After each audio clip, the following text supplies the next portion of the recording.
Hello, everybody. How you doing this morning? I'm doing well. I just got back from Belgium. That was the hot story. There was a shocking lack of podcasts this week. Stuart was, good to get his little mini media day out there. His little half hour blip. That's always nice. To hold the fans over in my absence. Sorry. I will have a talk with my manager and make sure that she doesn't fucking send me anywhere else for the rest of the football season so that shit doesn't happen again. Um, Here we are. It's 8:17 in the morning, the day before football Sunday. Already missed the Thursday games. You'll have to forgive me for that. But yeah, let's all just blame my German boss for sending me to Belgium. That shit was brutal. I got a cold there. I was literally dying the whole time. I fucking woke up the day of my flight with just like oozing out of my nose, just runny nose, clogged up and runny somehow. You know how that goes. You're like all stuffed up, but somehow still leaking. Yeah, so then I had to fly 20 hours sitting next to strangers on my way there. My flight from SFO to Frankfurt, I was stuck in between these two little old ladies. One of them was like straight out India, spoke no English, had like five blankets on her, and she's just like oozing out of her seat and has no problems with personal boundaries. This woman kept fucking elbowing me. I took a bunch of NyQuil to try to just like pass the fuck out. And this woman, I swear to God, she elbowed me in the head three times, readjusting her hair. She didn't have headphones. She didn't use any of the like video players. She didn't watch any TV or anything. She just sat there for 9.5 hours. It was nuts. It's like she would just watch me, see that I had fallen asleep, and then just whack me. Like a bad movie, a bad comedy. Anyways, I'm back. I'm feeling great. Took NyQuil all week long. I'm ready to roll for Sunday. Ready to drink hard and probably get sick again on Monday. But that's the risk I'm willing to take because I love football and I love you boys, and we're all just a couple of best friends hanging out. I'm gonna get a jingle just to fuck with you, Stu, and it's gonna be glorious. Right now, there's just friend hanging out, but soon there will be more. I can guarantee you this. I'm gonna take up music and show you why music majors don't make any money, because anybody can make a tune on GarageBand, and my tune is gonna be fucking dope. Anyways, let's look at last week. A little recap of my picks. I went 4-2. Pretty solid picking out of me. That brings my overall picking to 7-5. Kind of shows how unpredictable fantasy football is, because there's some powerhouses that I did not expect. There's some sucky teams that I did not expect. I expected O'Malley to be bad, but I didn't see Adam down there. That's all right. It's still early. Don't get tilted, boys. We're only 2 weeks in, despite the fact that like so many crazy injuries have happened already. Tyreek Hill going down. Breezes Christ, nobody likes that. Everybody loses when Breezes Christ goes down. To be fair though, like, did anybody else expect him to be fine 3 days later? Like, he went into surgery and then pow, like he's back. That would have been fucking legendary. All right, let's go through these matchups real quick. Top of the lineup was Humphreys Sextor versus Fuck Me Right. Somehow Collins dumpster fire of a team beat me. This is like the most classic fantasy fuck you, right? Like, you're playing what should be a sure thing. I should have, I set the league high score week 1, and I'm playing this like Little Giants team, and then I should just roll over them. I'm the fucking Monstars, and then Colin somehow gets MJ involved, and his MJ was John Ross with that 66-yard touchdown catch in garbage time against the Niners backup DBs. Gotta be fucking kidding me. I mean, it's matchups like this that make me want to watch soccer. All right, on to the next one. Pebbles over O'Malley. I got that one right. That was pretty obvious. Poor O'Malley. Yeah, your team is what I thought it would be. Hate to see it. I hope your season turns around, but it's not looking good for you right now. I see what you did with your Geronimo Allison, Devontae Parker pick'em. That sucks. They just totally switched it up on you. Yeah, not jealous of you having to choose between those two shits. I thought Geronimo Allison would be a baller, but so far that hasn't been the case. Breezes Christ going down. Yeah, that fucking blows, dude. I'm sorry. David Johnson, he was hurt for a majority of that game. He came back in just to get a touchdown. He's just like, fuck no, Chase Edmonds. Take a seat, child. Let the fucking adults play. Hopefully his wrist injury doesn't plague him throughout the season. That would be super annoying. I always like to cheer for DJ, even though he's in my division. He's one of those players you just kind of love to watch, right? Like he can turn any play into something like a circus play, and that's fun to watch. It's good for the game. Meanwhile, Pebbles on the other side of this matchup, he's just riding the number 1 running back in fantasy, Austin Eckler. He's just riding that horse. It's going to be crazy when Melvin Gordon comes back and all of a sudden your team sucks dick. Not that sucking dick is a bad thing. Shout out to all the people in the world sucking dick. Appreciate you. But yeah, selfishly, I hope, Austin Eckler gets hurt. And the truth, Justin Jackson can carry the load. I want him to share the load. Let's get that Lord of the Rings meme going, huh? Let's get Sam some carries. Samwise he's the only reason that Frodo succeeds, right? Let's get Justin Jackson in the game. Austin Eckler, balling out. Good for you, Pebs. Next up, we had Bacon over Adam. Saw this one coming. This matchup is just so funny when I think about it. This is like in a movie when like a train is coming, or like a building is falling, or a tree is falling, and like all the jobber characters are running away from it, but none of them run perpendicular. They're all just running in the same direction as the falling object, and they just can't get up. That was Adam this week. He didn't do poorly. 133 points is that's a great week, but he just couldn't get out of the way. You hate to see it, and I'm sorry, Adam. Have no fear. Flash forward to later segment. I think you're gonna have a great week this week. But yeah, I'll kind of break this matchup down a little bit later. I think. Yeah.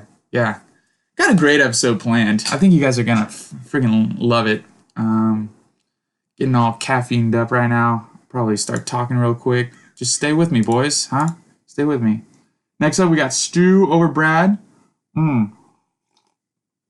Hawk and Cock. This is what we expected out of Hawkinson.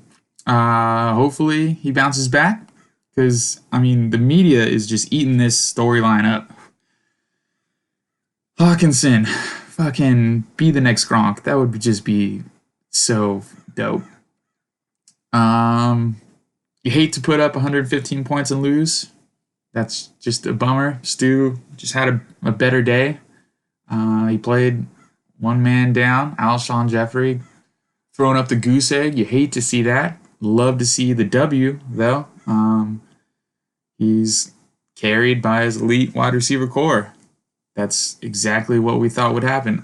Stu's performance is exactly what we saw out of the draft, right? Like his elite wide receiver core blew up. Both Odell and Julio had phenomenal games, and then his team is anchored by his shitty running backs, right?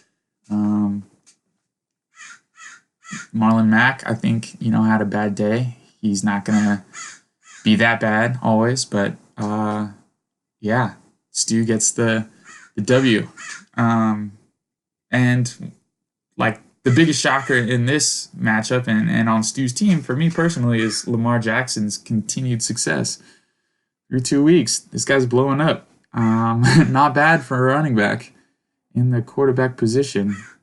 We'll see if he can keep it up. It's a pretty cool storyline.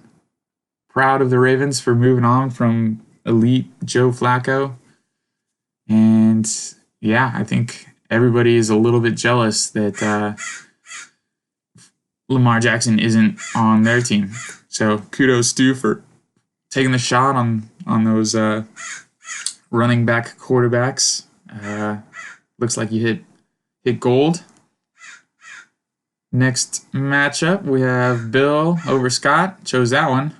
Wasn't a hard choice. Bill's fantasy defense is fucking legendary. I mean, this was the lowest scoring matchup of the week, as is like every single matchup the Bills involved in somehow.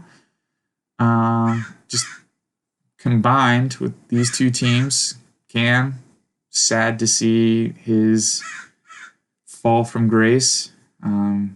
Physical specimen. He's dealing with so many injuries. I really, really do hope that he can get it together, right? Like, I hope he gets healthy and he doesn't become a pocket passer, because that was never what made him fun to watch.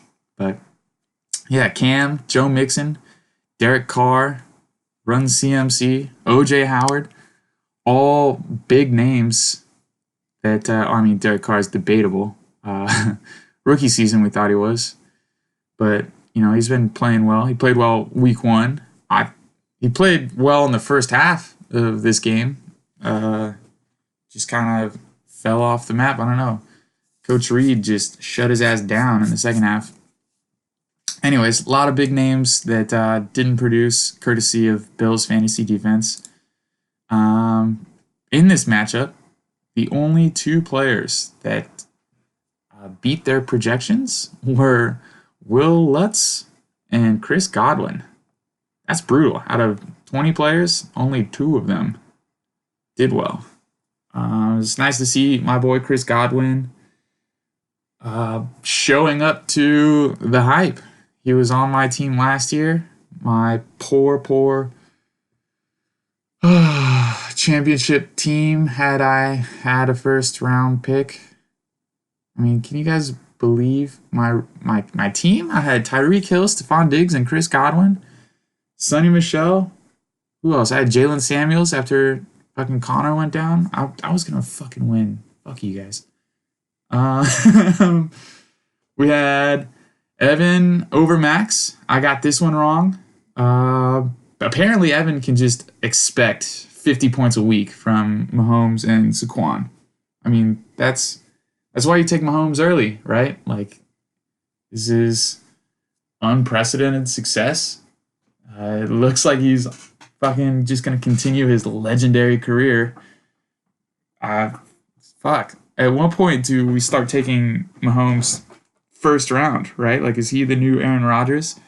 Is Evan just going to... is Evan and Mahomes going to be the new Scott and Rodgers combination? That'd be pretty funny. I think Evan could start like only Jaguars or Jets or like Bears players, and I think he would still have like a great team along with Mahomes and Barkley. Like, that would still be better than Colin's team, especially post injuries. Ooh, this one's fun. I saw a tweet. And it showed all the routes run by DK Metcalf last week, and it looks like a joke. right? Like, go ahead and hop over to YouTube and see. I've posted the image, and these routes, these don't look like routes. Like, this guy's just a physical specimen. He's just running these fades, and it's working. Can you imagine if this dude learned how to like make a cut? He's gonna be a fucking baller, right? Instead of just these like fadeaway back shoulder throws that he's catching from Russell, imagine he throws in a couple of crossing routes, a post corner. He's gonna be good, boys. This is pretty exciting. I hope he stays healthy though. He seems like one of those freak athlete like Megatron, where he's just gonna be dealing with getting his knees cut out from underneath him. Hopefully he fucking stays healthy. And sorry, I'm cursing so much. I'm gonna blame the bird outside my window. It's chirping at me. Also, jet lag. I slept for like 5 hours last night. Pretty good, considering my normal jet lag. But yeah. And then finally, Dalvin Cook. He's fun to watch. I think if he stays healthy, he's going to be a top 5 running back. Obviously, I hope he doesn't because I have his handcuff, and I tried to trade him to you, Max, but you just didn't want to, take it. Fuck you. I thought a handcuff for a tight end was fair. It's cool. Whatever. Dalvin Cook is the man. Oh shit. I just saw that Adam outbid me for Rex Burkhead. That's annoying. By $1. Nice pickup, Adam, you son of a gun. All right, so that wraps up last week's matchups. Congratulations to all the winners. My condolences to all of us losers. I hope the script flips, and we all are winners, and all the winners are losers. Ha! On to the next segment. I've got a list of like surprise studs. These are all players that had just in one way or another surprised me so far with their fantasy performance from what I expected on draft day. So first up, got to talk about Tom Brady, old man Brady. This guy's 42 years old, and he looks phenomenal. It's nuts. And this isn't like Brett Favre hanging out in the league, can't see who he's throwing it to, which team it is. Like he needs his glasses. No, man, like Tom Brady is still just a mastermind on the field. It's awesome to watch, and they lost Gronk. Everybody kind of thought that that would be a major hit to this team's production. And, I mean, they did play the Miami Dolphins, so that doesn't really count as an NFL team currently. But, yeah, he's out there. Like, I just turned 30, and I've been saying that I'm going to retire from Frisbee for the past 2 years, right? Like, I don't play club Frisbee anymore because my body just can't handle it, right? Maybe, that's just me being a bitch. I'm also not being paid millions of dollars just to get cuddled by Giselle, but, maybe that's the secret. Maybe I got to find a supermodel, and that's the fountain of youth. Yeah, Tom Brady, undrafted, was he? No, I think he was drafted. Let's check that real quick. But, yeah, he's currently the number four quarterback in the league. That's epic. Scott's super team drafted him in the last round and then dropped him. Smart move. See, that's how you win championships, boys. Next up, we got Emmanuel Sanders. First off, I want to say that I love this cat. He was another guy that I was targeting on draft day. There was a lot of question marks about him and his ability to return from an Achilles injury. Like, normally that just ruins people, right? Like, Boogie is just toast. We'll see if Kevin Durant can make this kind of a comeback, but so far, Emmanuel Sanders is making Joe Flacco look elite, despite like Joe Flacco's lowest yards per attempt this season. Even with like check down Marcus Mariota playing, Joe Flacco is like throwing a paltry. It's less than 10 yards per attempt, which is nutty. Anyways, I'm stoked to see Emmanuel back on the field and crushing it. And not just crushing Carlos Sutton. You know, that was pretty funny, those two fighting in training camp. But yeah, he's currently the fourth best receiver in fantasy, drafted in the 6th round. That's how you win championships, with value like that. So hopefully that continues. Next up, we got Calvin Ridley. This guy, second-year breakout candidate. He's only rewarded fantasy owners for taking him.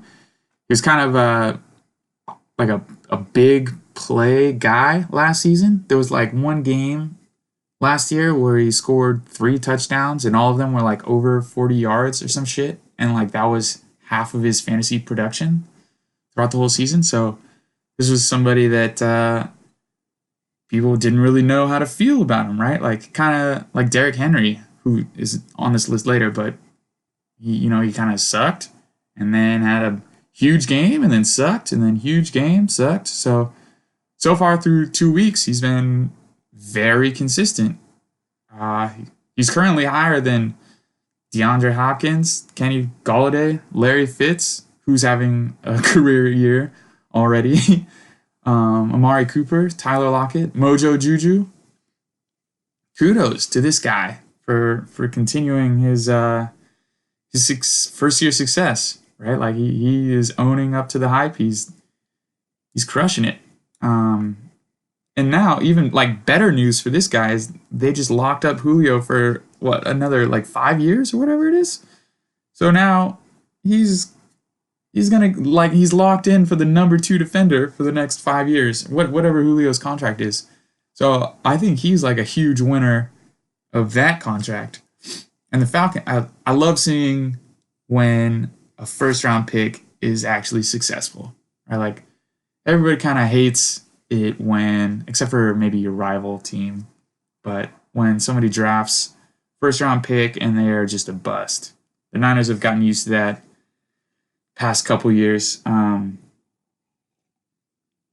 it looks like the Falcons hit pay dirt. He was a first round pick 2018, came on strong second half of the season and is lighting it up in the beginning of his second year. So the wide receiver core for the Falcons are looking phenomenal for years to come. Next, we have Josh Gordon. Yes. Wow, this guy. He wasn't even on my radar. Like, he had to be written in when he was picked. That's epic.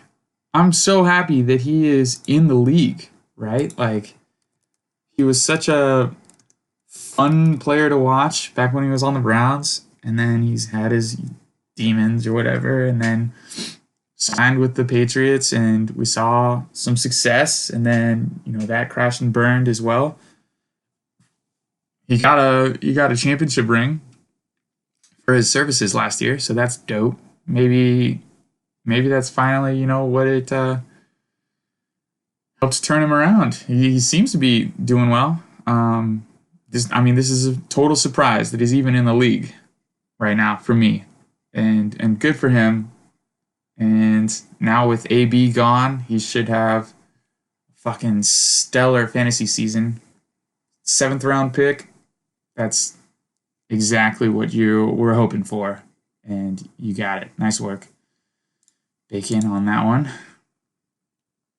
Next up, running backs, Derrick Henry. Draft day. Flashback to draft day. Derrick Henry. He's on the board in the late 3rd round. I don't fucking want him. I took Josh Jacobs. Max took David Montgomery. Stu took a tight end, Zach Ertz. I thought that was great.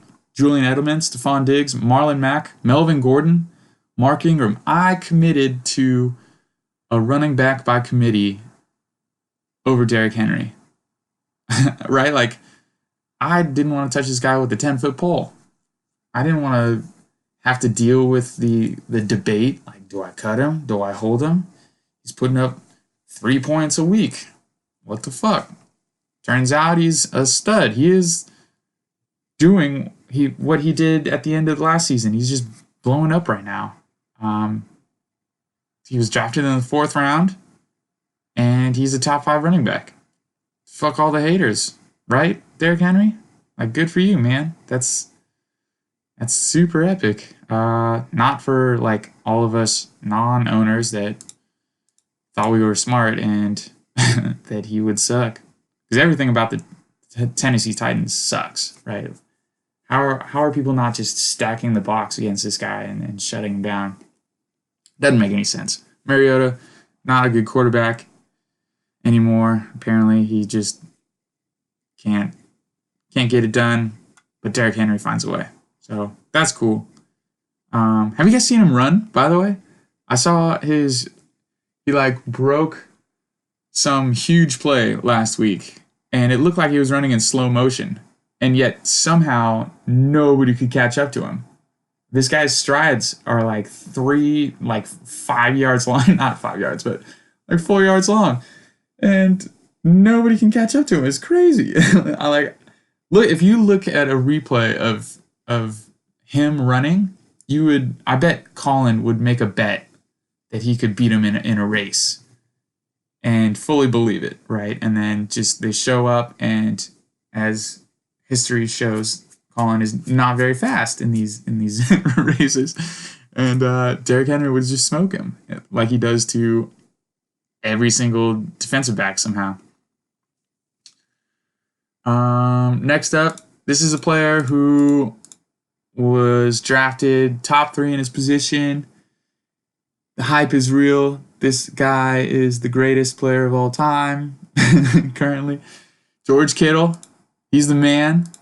If you were judging him based off of his fantasy output right now, you would just have a completely wrong perspective on him. He's had, I think, 3 touchdowns called back by penalties. But he's arguably the best tight end in the game right now.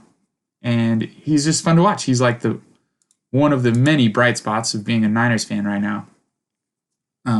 Last week against the Bengals, our running backs were averaging like 10 yards per carry somehow.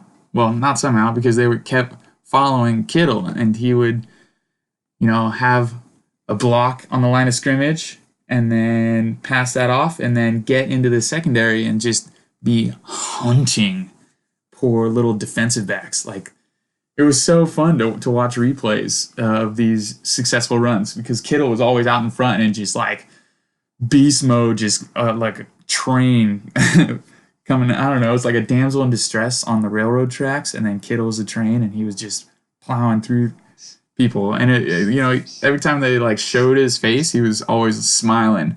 So this guy, love him to death.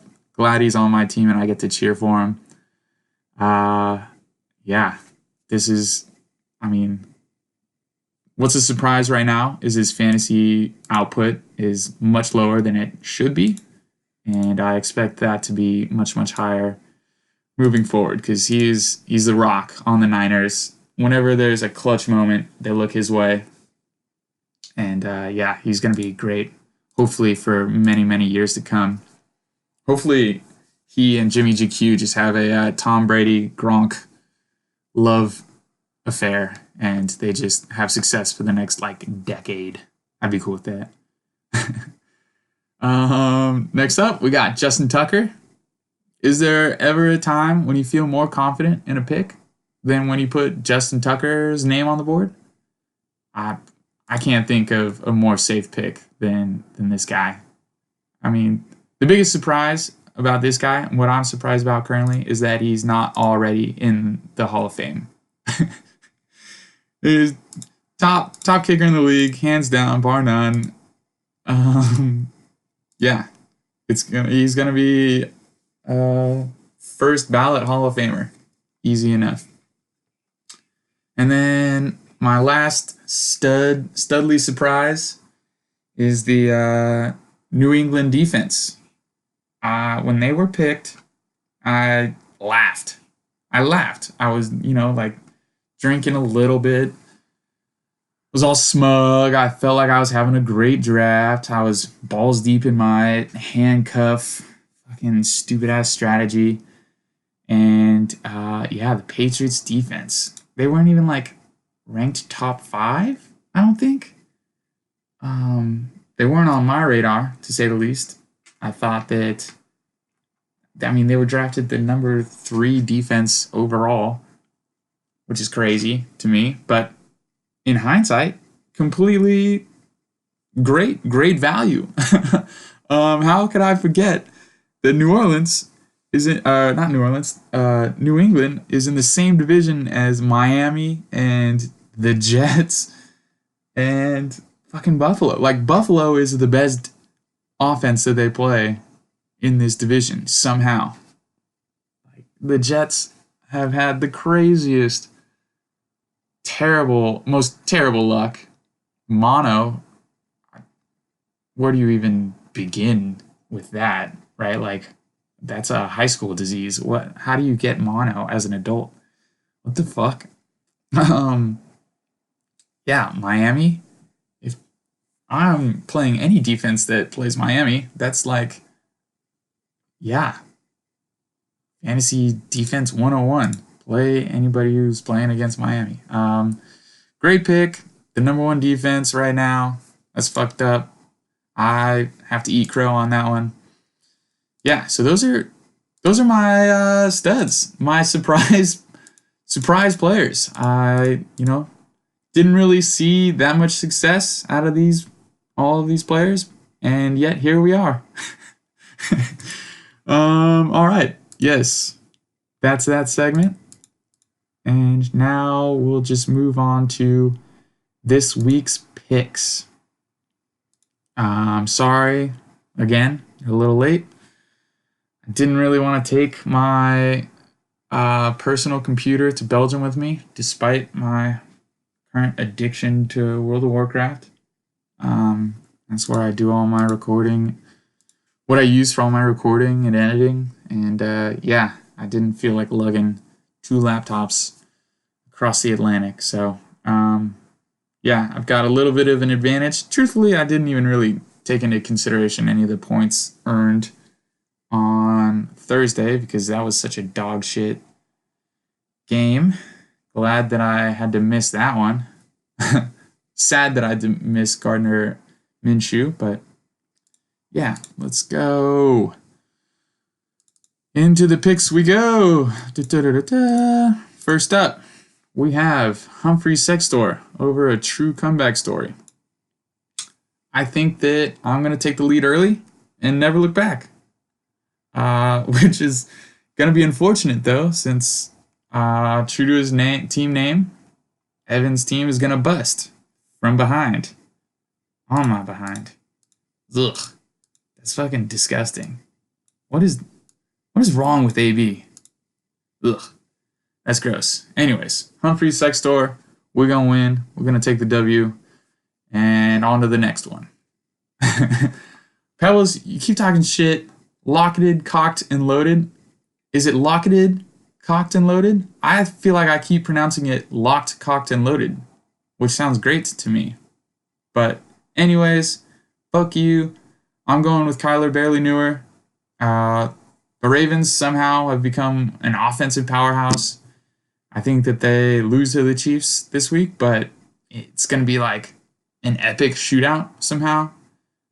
Both teams are going to be rewarded by this, but the Lamar and Brown stack is going to win out over Mark Andrews, and Stu's going to take this one. Sorry, Pebs. Your team is locked, cocked, and loaded, but you're going to take the L in this clash of the Titans. This is probably going to be the highest scoring matchup of the week, in my opinion.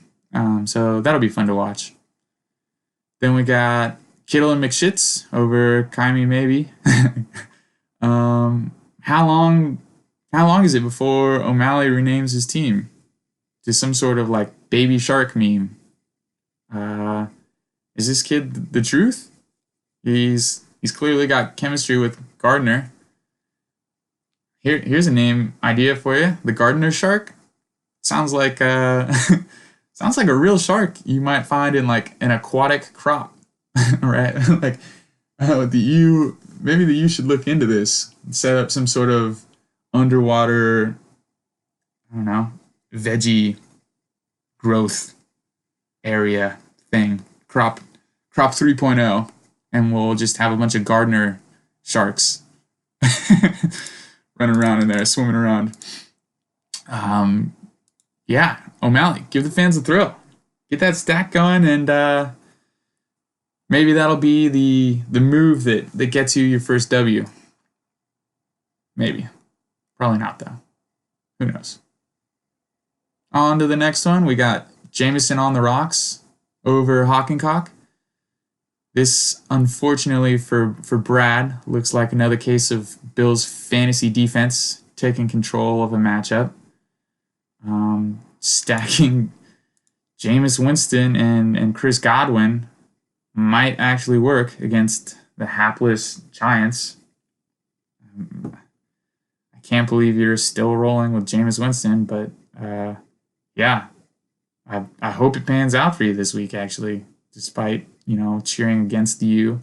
It really pains me to do this. I don't like it at all. I want to cheer for Hockencock, but I think that, in the name of my fantasy prediction prowess, I gotta choose Bills fantasy defense. It's Hall of Fame worthy, right? Like it's the best of all time. It's never been seen before, except for last year and the year before that.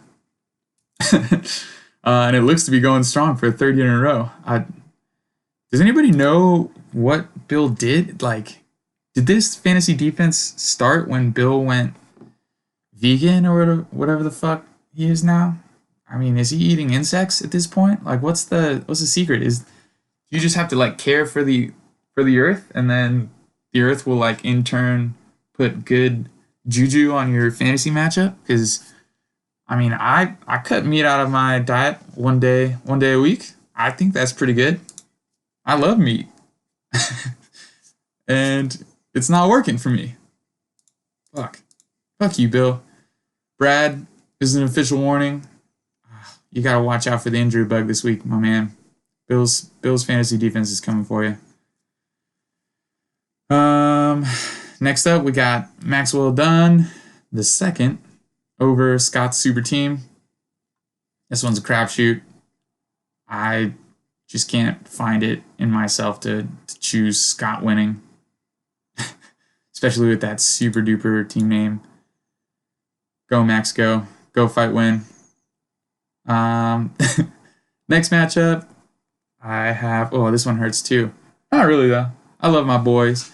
Both of these boys. I hope that you both come out of this weekend as winners. But for the sake of choosing, I'm choosing Ezekiel Saw the Deal over Fuck Me Right.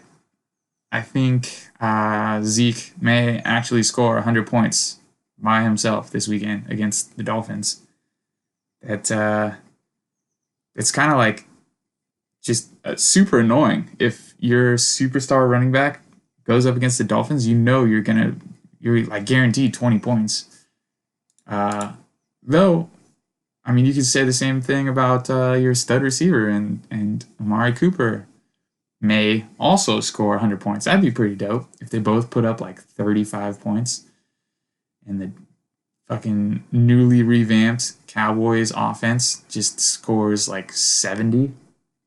That's fun. At what point can anybody like step in and be like, "Yo, Dolphins, you guys are putting up a shit product. You gotta do something. We need results." Like, does Roger Goodell like call them up and be like, "Yo, you gotta fire everybody. Like, I'm giving you first overall pick. Now just try." Like, what can be done here? Because this is bad. Not a good product. So yeah, Adam breaks his L streak this week. Unfortunately, it's against the East Wing, and Colin's quest for the sack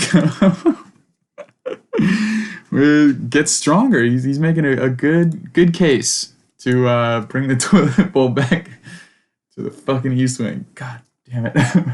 With all powers combined, we will just reign supreme on that toilet bowl.